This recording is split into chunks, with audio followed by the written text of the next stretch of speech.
Many Americans want to stay in their home as they age, but their home can't accommodate them. Their home can't accommodate their changing needs as they grow older. So if you are going to be in your home, what can we do to make that home work for you? That's the real challenge here. And so we decided to have this design competition. The Home Today, Home Tomorrow Design Challenge, in partnership with AARP, the AARP Foundation, Home Matters, Wells Fargo, Home Depot, and media partners Dwell and AARP Bulletin, all came together to challenge architects, designers from across the country to rethink how a home in Memphis could live and grow with a family as a family evolves through life. This design challenge, it's taking an existing home, looking at the designs that were submitted, coming up with a first, second, third place winner, and then building out the winning submission into this home. We went across the entire country to try to find a house that really represents a lot of America. And so when we're thinking about this, how can this be this platform to really try to understand how we can improve the housing that we're building across the country? Let's get to it. All right, rock and roll. All right. We have such an outstanding set of judges coming from all different backgrounds, from aging in place to superstar architects, all coming and thinking about ways we'll look at this house in the design submission. This is a house that was gratefully donated by Wells Fargo. It's in need of work, and it's really a blank slate. It's a perfect house for what we're trying to get out of this design challenge. The Wells Fargo Housing Foundation is really pleased to be a part of this initiative. By donating this house, it really does speak to our mission of supporting affordable, sustainable homeownership. Some of the criteria that we asked designers to think about was adaptability, affordability, replicability, and most importantly is this universally designed home. Universal design is access really for everyone, not just someone with a disability or in a wheelchair. It's for kids, it's for small people, it's for old people, it's for those in between. What we'd like to see is at least one of the entries be converted to a step-free entrance so that if you can't climb stairs for some reason, if you've got a knee problem, if grandma's visiting for Thanksgiving, she'll have a way to get in.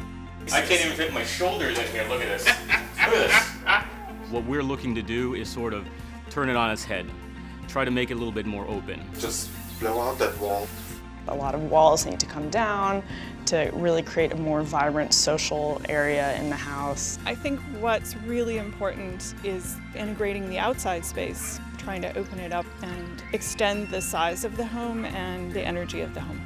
What they have to do is actually capturing the needs and necessities for a society that is aging, but also makes it beautiful and fun and functional and aesthetically pleasing. I'm super excited to see the designs.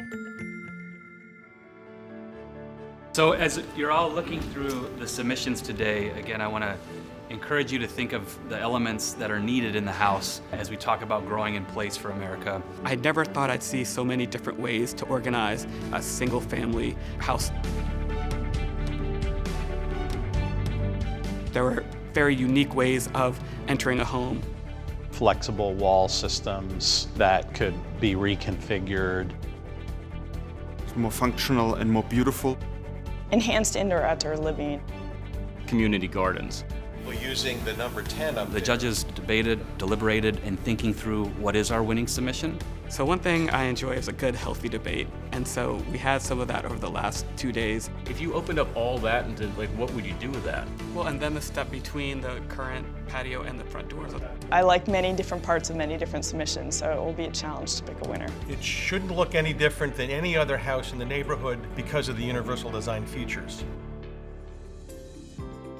We have a first place winner that's outstanding, that really speaks to what the spirit of the competition was about. Organization between the various. What I really like about the winner is it has different zones. First you have the public zone with the kitchen, the semi-public one with the kind of living area, and the private one with the bathroom and bedrooms. One of the flexible items that they included was with respect to one of the bedrooms where it actually opens up to the rest of the public part of the house or can be closed off. So that flexibility to add a bedroom, subtract the bedroom, have this space serve different functions over time. Another thing that I liked was the incorporation of the inside and outside, so that with these windows, you can give people natural light, you can kind of get people into their community a little bit. So I think that's a really unique and interesting way to do that. We have a second and third place winner who will also be breaking molds and innovative design elements. We're also going to take all of the good elements we find and put them into a toolkit that we can then share with people around the country, so you can take some of these designs and put them into your own house. The ability of these designs to really help people be able to move money from one budget line item to another. No matter how big your family pie is, it becomes bigger if you're spending less on housing. So we'll hand the keys to a lucky family, because this house is going to be awesome. In the fall of 2016, we're going to select a veteran family who will get to enjoy the next stages of their life in a home that will grow with them.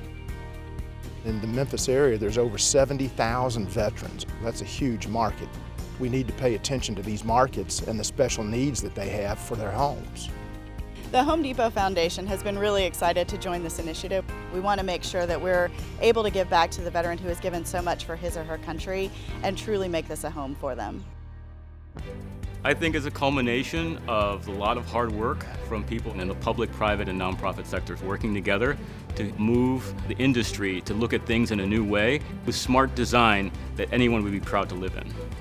We're going to have a whole neighborhood that's thrilled about this house being upgraded and a positive addition to the whole community.